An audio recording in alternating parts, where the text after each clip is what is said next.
Doctor Joseph ಮರ್ಫಿರವರು ಬರೆದಿರುವ the miracles of your mind ಅಥವಾ ನಿಮ್ಮ ಸುಪ್ತ ಮನಸ್ಸಿನ ಶಕ್ತಿ ಎಂಬುದು ಜಗತ್ತಿನ ಅತ್ಯಂತ ಜನಪ್ರಿಯ ಪುಸ್ತಕಗಳಲ್ಲಿ ಒಂದಾಗಿದೆ. ನಮ್ಮ ಮನಸ್ಸಿನ ಆಳದಲ್ಲಿರುವ ಅಪಾರ ಶಕ್ತಿಯನ್ನು ಹೇಗೆ ಬಳಸಿಕೊಳ್ಳಬಹುದು ಮತ್ತು ನಮ್ಮ ಜೀವನದಲ್ಲಿ ಹೇಗೆ ಪವಾಡಗಳನ್ನು ಸೃಷ್ಟಿಸಬಹುದು ಎಂಬುದನ್ನು ಇದು ಬಹಳ ಸರಳವಾಗಿ ವಿವರಿಸುತ್ತದೆ. ಈ ಪುಸ್ತಕದ ಪ್ರಮುಖ ಅಂಶಗಳನ್ನು ಉದಾಹರಣೆಗಳೊಂದಿಗೆ ಸರಳವಾಗಿ ಈ ವಿಡಿಯೋದಲ್ಲಿ ವಿವರಿಸಲಾಗಿದೆ. ಮನಸ್ಸಿನ ಎರಡು ಮುಖಗಳು, ಜಾಗೃತ ಮತ್ತು ಸುಪ್ತ ಮನಸ್ಸು. ನಮ್ಮ ಮನಸ್ಸಿನಲ್ಲಿ ಮುಖ್ಯವಾಗಿ ಎರಡು ಭಾಗಗಳಿವೆ.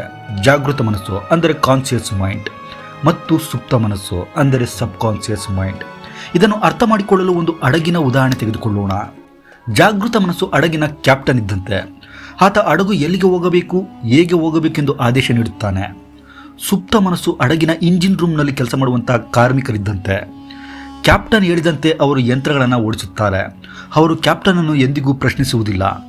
ಅದೇ ರೀತಿ ನಿಮ್ಮ ಜಾಗೃತ ಮನಸ್ಸು ಕೂಡ. ನೀವು ಏನನ್ನು ಯೋಚಿಸುತ್ತೀರೋ ನಿಮ್ಮ ಸುಪ್ತ ಮನಸ್ಸು ಅದನ್ನೇ ನಿಜ ಮಾಡಲು ಯಾವುದೇ ಪ್ರಶ್ನೆಗಳಿಲ್ಲದೆ ಶ್ರಮಿಸುತ್ತದೆ. ಆಲೋಚನೆಗಳೇ ಬೀಜಗಳು, ಮನಸ್ಸೇ ಜಮೀನು. ನಮ್ಮ ಸುಪ್ತ ಮನಸ್ಸನ್ನು ಒಂದು ಫಲವತ್ತಾದ ಜಮೀನಿಗೆ ಹೋಲಿಸಬಹುದು ಮತ್ತು ನಮ್ಮ ಆಲೋಚನೆಗಳನ್ನು ಬೀಜಗಳಿಗೆ ಹೋಲಿಸಬಹುದು. ಒಬ್ಬ ರೈತ ತನ್ನ ಜಮೀನಿನಲ್ಲಿ ಮಾವಿನ ಬೀಜ ಬಿತ್ತಿದರೆ ಮಾವಿನ ಮರವೇ ಬೆಳೆಯುತ್ತದೆ, ಮುಳ್ಳಿನ ಗಿಡ ಬೆಳೆಯಲು ಸಾಧ್ಯವಿಲ್ಲ. ಅದೇ ರೀತಿ ನಾವು ನಮ್ಮ ಮನಸ್ಸಿನಲ್ಲಿ ನನ್ನಿಂದ ಏನೂ ಸಾಧ್ಯವಿಲ್ಲ, ನಾನು ದುರಾದೃಷ್ಟವಂತ ಎಂಬ ನಕಾರಾತ್ಮಕ ಬೀಜಗಳನ್ನು ಬಿತ್ತಿದರೆ ನಮ್ಮ ಜೀವನದಲ್ಲಿ ಕಷ್ಟಗಳೇ ಬೆಳೆಯುತ್ತವೆ. ಬದಲಾಗಿ ನಾನು ಆರೋಗ್ಯವಾಗಿದ್ದೇನೆ, ನಾನು ಯಶಸ್ವಿಯಾಗುತ್ತೇನೆ ಎಂಬ ಸಕಾರಾತ್ಮಕ ಬೀಜಗಳನ್ನು ಬಿತ್ತಿದರೆ ಸುಪ್ತ ಮನಸ್ಸು ಅದನ್ನು ನನಸು ಮಾಡಿ ಜೀವನದಲ್ಲಿ ಯಶಸ್ಸು ಮತ್ತು ನೆಮ್ಮದಿಯನ್ನು ನೀಡುತ್ತದೆ. ಭಯವನ್ನು ಗೆಲ್ಲುವಂಥ ಪವಾಡ. ಅನೇಕರಿಗೆ ವೇದಿಕೆ ಮೇಲೆ ಮಾತನಾಡಲು ಅಥವಾ ಪರೀಕ್ಷೆ ಬರೆಯಲು ಅತಿಯಾದ ಭಯವಿರುತ್ತದೆ.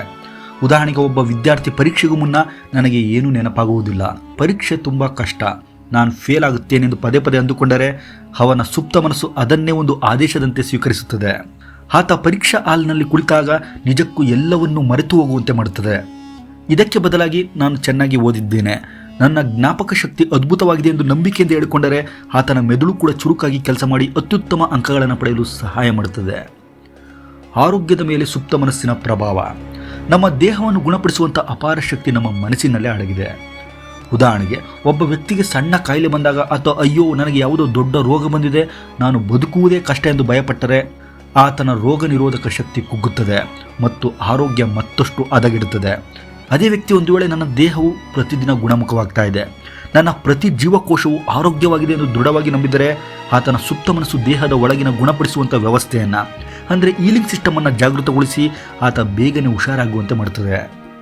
ಯಶಸ್ಸು ಮತ್ತು ಸಂಪತ್ತಿನ ಆಕರ್ಷಣೆ. ವಿಜುವಲೈಸೇಷನ್.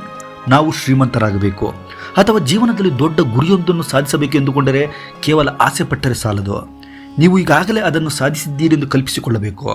ಉದಾಹರಣೆಗೆ, ನೀವು ಹೊಸ ಮನೆ ಕಟ್ಟಬೇಕೆಂದು ಕನಸು ಕಂಡಿದ್ದರೆ ಕೇವಲ ಮನೆ ಕಟ್ಟಬೇಕೆನ್ನುವ ಬದಲು ಆ ಮನೆಯ ಬಣ್ಣ ಯಾವುದು, ಒಳಾಂಗಣ ವಿನ್ಯಾಸ ಹೇಗಿದೆ ಮತ್ತು ನೀವು ಆ ಮನೆಯಲ್ಲಿ ವಾಸಿಸುತ್ತಿರುವಾಗ ನಿಮಗೆ ಆಗುತ್ತಿರುವಂಥ ಸಂತೋಷವನ್ನು ಪ್ರತಿದಿನ ಕಣ್ಣಿಗೆ ಕಟ್ಟುವಂತೆ ಕಲ್ಪಿಸಿಕೊಳ್ಳಿ.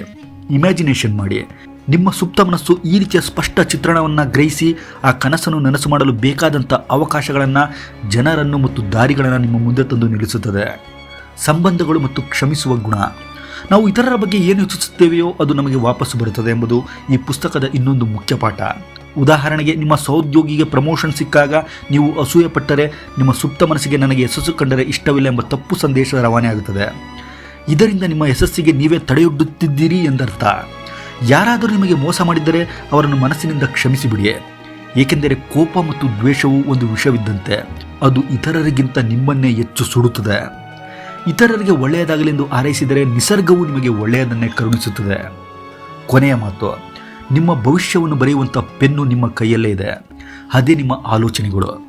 ಪ್ರತಿದಿನ ಬೆಳಗ್ಗೆ ಎದ್ದ ತಕ್ಷಣ ಮತ್ತು ರಾತ್ರಿ ಮಲಗುವ ಮುನ್ನ ಒಳ್ಳೆಯ ಸಕಾರಾತ್ಮಕ ಮಾತುಗಳನ್ನು ಹೇಳಿಕೊಳ್ಳುವಂಥ ಅಭ್ಯಾಸ ಮಾಡಿಕೊಳ್ಳಿ, ಅಂದರೆ ಅಫಿರ್ಮೇಷನ್ಸ್.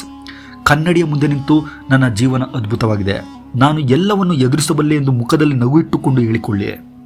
ನಿಮ್ಮ ಸುಪ್ತ ಮನಸ್ಸಿನ ಮೇಲೆ ನೀವು ಸಂಪೂರ್ಣ ವಿಶ್ವಾಸವಿಟ್ಟರೆ ನಿಮ್ಮ ಜೀವನದಲ್ಲಿ ಪ್ರತಿದಿನವೂ ಪವಾಡಗಳೇ, ಮಿರಾಕಲ್ಸ್ಗಳೇ ನಡೆಯುತ್ತವೆ.